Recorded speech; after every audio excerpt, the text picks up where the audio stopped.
Hi, my name's Bob Bales, and this is the Traveling Fool Podcast. And today, we're headed to the Redneck Riviera.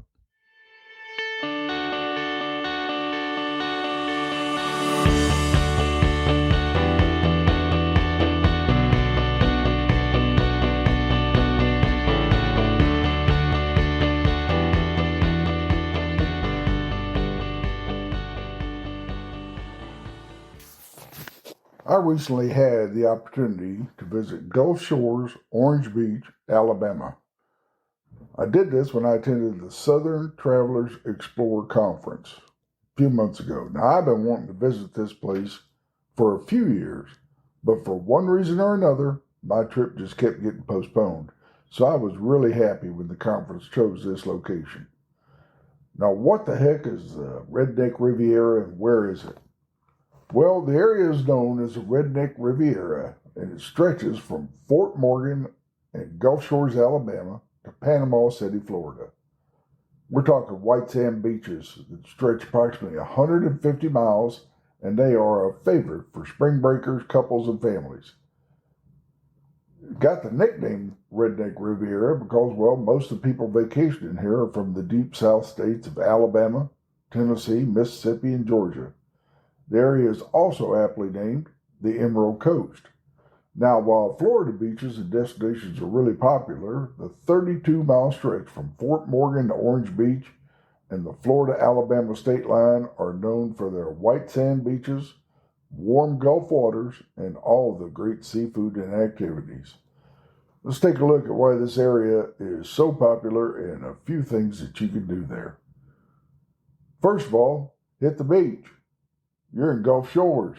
They have some of the most beautiful beaches, from the Gulf State Park Beach to Fort Morgan Beach, West Beach, and East Beach, and the less crowded, little-known Little Lagoon Beach. They are some of the best beaches on the Gulf of Mexico. Plus, Orange Beach sits right next to Gulf State Park. Now, I grew up visiting beaches in Texas. I'm born and bred Texan, love the state of Texas, but let me just tell you something. We got robbed. The white sand beaches in Gulf Shores are a beach lover's dream. I loved it down there. You can visit Gulf State Park. Yes, the beach in Gulf State Park is fantastic. However, the park encompasses 6,500 acres and has 9 different ecosystems. In addition to the 2.5-mile stretch of beach, there are also 28 miles of trails known as the Hugh S.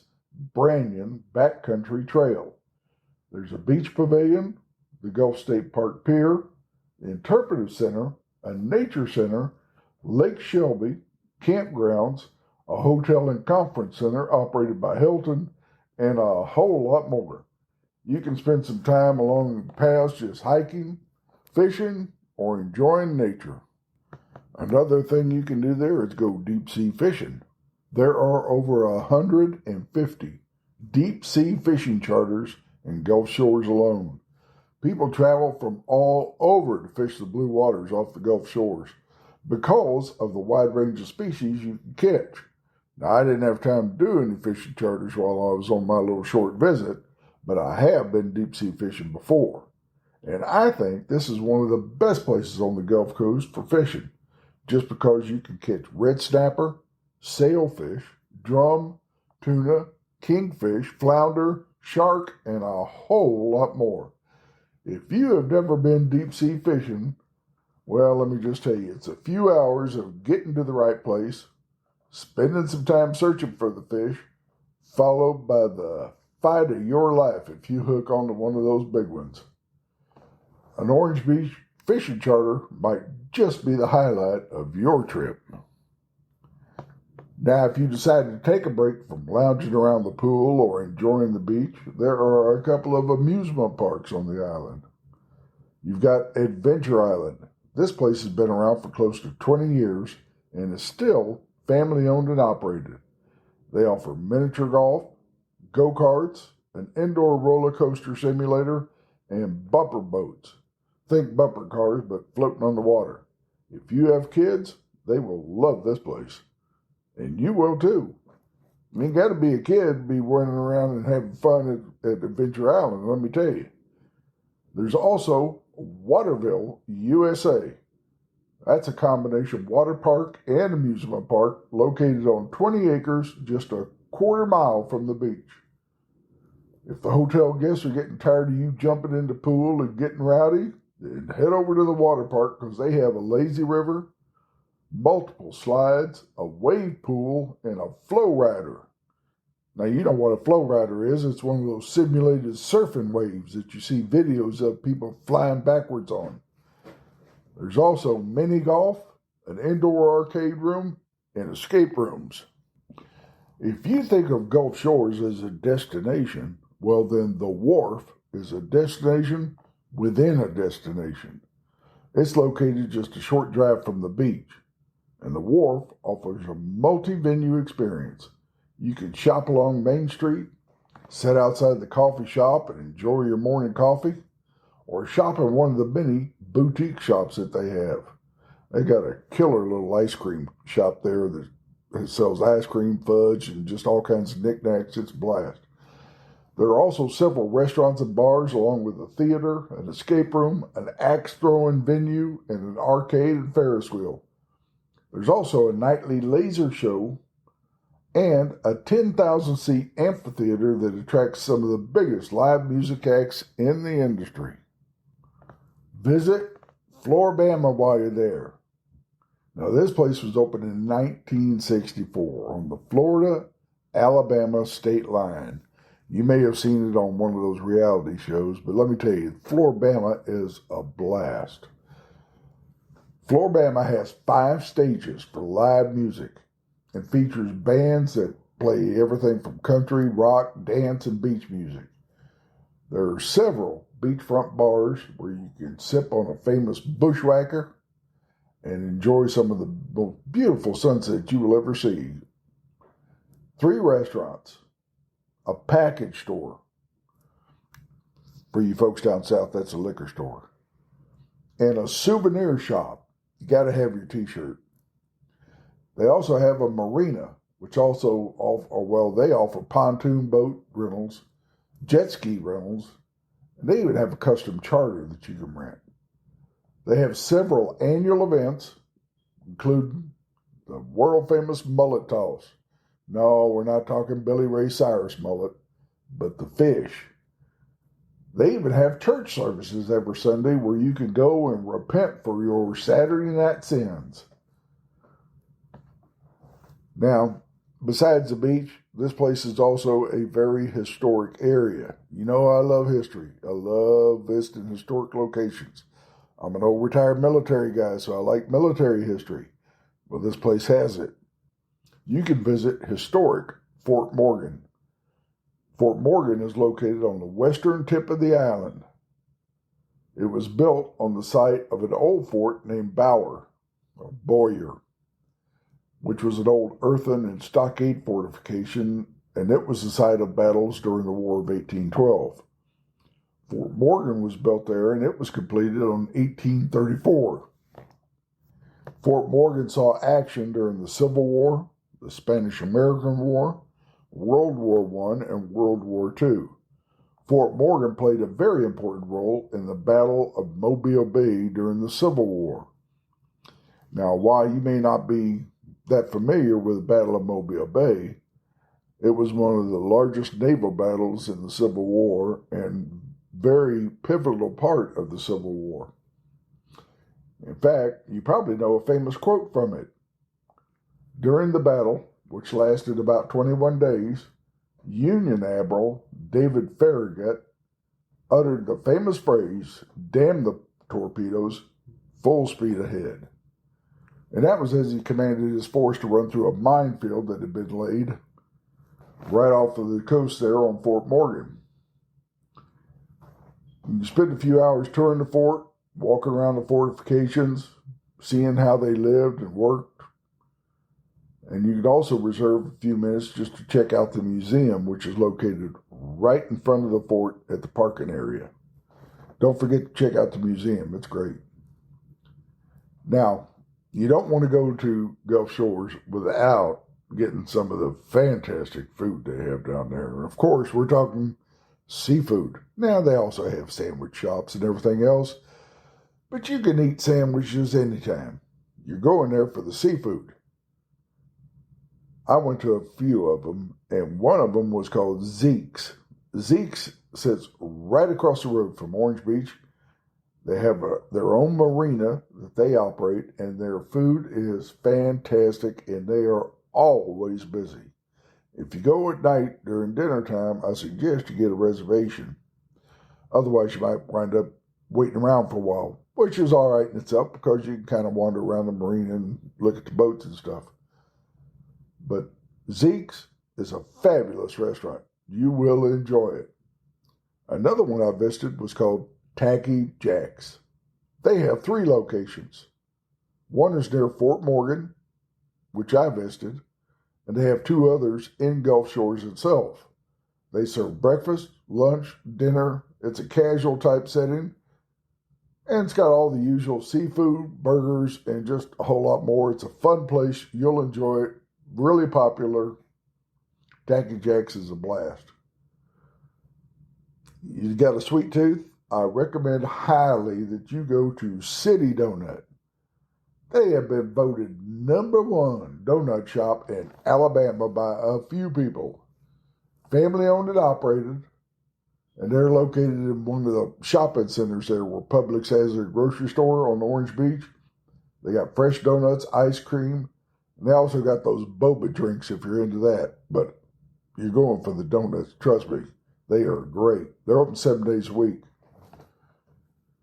The restaurants in Gulf Shores, there are way too many to mention, and you will enjoy them all. I tried 2 or 3 of them. I'm telling you, they're great. The food down there is fantastic.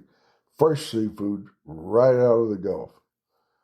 The Hangout, it's a 2.5-acre restaurant which features full-service dining, beach access, a courtyard that has a ton of fun things to do. Foam pits, games, retail shopping, there's stages for live music, a whole lot more. So while you're down there, check out some of these restaurants. Now, where are you going to stay when you get down there? Yeah, you can look up all the Airbnbs and all that other stuff. I stayed at the lodge at Gulf State Park. That's that place I was telling you about that's operated by the Hilton Hotel chain. It sits right on the beach. I had a balcony that overlooked the beach, had 2 of those chase lounges and a little table sitting outside where you could sit outside, drink a beer, and watch the sunrise or sunset over the Gulf, look over the beaches and the beautiful waters out there. Peaceful, calming. It's one of those places where it's like, you know what, I'm just going to call the boss, tell him I quit, and I'm just going to live here forever. It is a great place to spend time. Beautiful pool. Couple of restaurants. They got a convention or meeting rooms and all that other stuff for your conventions and meetings. They got a coffee shop inside. A lot of seating outside, right outside the back door where you go in and check in. You walk right out the back door and there's all kinds of chairs and tables out there so you can sit and enjoy the beach. They got some stairs and a wooden walkway that takes you right down to the beach. So you got beach access from there. Fabulous place to stay. You won't regret it. It's great. Big parking area. The one thing that they don't have, now you know I love my cigars, because it's at Gulf State Beach, there is no smoking anywhere on the hotel grounds. And you can't smoke anywhere at the beach. So I had to go find someplace to smoke my cigars, which I did. But I'm just telling you right now, don't be lighting up while you're there. But there are a ton of different hotels there. There's condo rentals, lots of vacation rentals, all up and down the beach. Everywhere from Fort Morgan, because I drove from Fort Morgan all the way up to Orange Beach, which is like 32 miles. Little 2-lane road right down the strip of the island. I passed just all kinds of vacation rentals and Airbnbs and hotels, and there's also campgrounds there, RV places, RV resorts in Gulf Shores. There's you name it, you'll find a place. Just take a little time, find what you're looking for, and you can find a great place, whether it's on the beach, right off the beach, has a beach access, whatever. There are a ton of options. As far as getting there, well, I drove because, well, I like to drive when I go places as much as possible just so I can stop along the way, spend some time, and explore. But you can fly in there. It's easy enough to get to Gulf Shores. You can fly into Pensacola, which is only a couple of, miles away, like 20 miles away. You can fly in. There's 2 or 3 airports right around Gulf Shores, so you shouldn't have a problem flying in there. Or you can drive. It's an easy enough drive. I drove from Houston. I left bright and early in the morning. I'm talking 2, 3 o'clock in the morning. Around 7 o'clock, I was sitting in New Orleans, had breakfast, and by 1 o'clock that afternoon, I was visiting sites at Gulf Shores. And I took plenty of time getting there. I was in no big rush to get there, so it's not that big of a drive to get from Texas down there, or from parts of Florida or South Carolina, or up north or anything. I mean, it's an easy enough drive, but there are also lots of flights that headed in there. It's a popular destination. But that was my trip to Gulf Shores, Orange Beach, the Redneck Riviera. I'm telling you, I've been wanting to go to this place for years. I'm glad I finally made it. I had a fabulous time. There are so much things to see and do there. I only spent 3 or 4 days there. I could have spent a week and a half, 2 weeks there. It is a lot of fun. There's no wonder why it is so popular with everybody that goes there. And, one thing I discovered is not that it's well known, but when you get to places like Texas, they think of going to Florida to go to the beaches. Even though we have Powdery Island stuff, I'm telling you, the waters are not as good. So everybody that wants to go to a beach destination, they're like, well, I'll go to Cancun, or I'll go to the Caribbean, or I'll go down to Florida where the beaches are really nice. I started showing people photos of Orange Beach, Gulf Shores, and I had 2 of them right off the bat go, I'm calling my husband, I'm calling my wife, we are headed to Gulf Shores. This place looks fun. And if you go, you will have a blast. Trust me. This is one place you need to visit. You'll have fun. If you do go, drop me a line. Tell me what you did and how much fun you had. Next time, I'm going to tell you a little bit more about a couple of other places that you need to visit while you're there. So stay tuned for the next one. And as always, my name's Bob Bales. This has been the Traveling Fool Podcast. If you get a chance, check out the blog at thetravelingfool.com. Check out the other podcasts, and we'll see you next time.